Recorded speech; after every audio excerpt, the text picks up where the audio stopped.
Candidates in this course will face a variety of situations when they leave the program. One candidate may end up in a country across the globe where students have never been exposed to any form of contemporary assessment. Another candidate may end up in an inner-city school where students are exposed to the newly developed state standards and standardized tests. But no matter where a candidate finds him or herself after leaving the program, assessment will be an important part of their classrooms.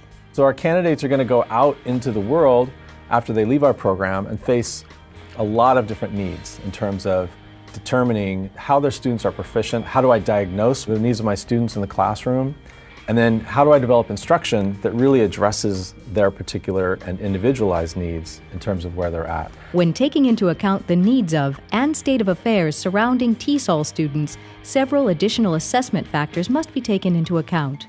In the field of TESOL, things are a little bit different. It's a little more unregulated. Graduates might be working in other parts of the world where a different form of assessment is used.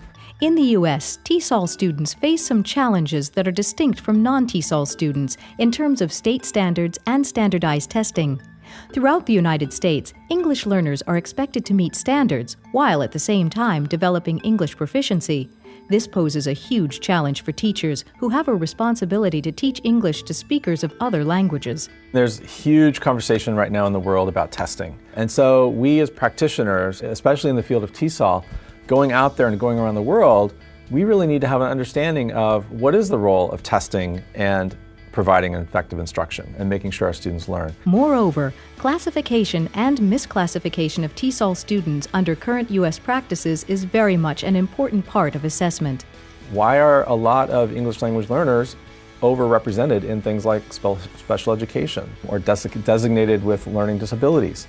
These are assessment issues, and our teachers need to understand why those decisions are made and what they can do. What is their role as a practitioner in that setting? Boil or treat your drinking? Though candidates will be exposed to greatly varied situations, TESOL candidates will choose to teach in diverse settings. Whether a candidate begins teaching in a U.S. public school, at the Daegu English Village in South Korea, or in the corporate world, the overarching requirement will be the same.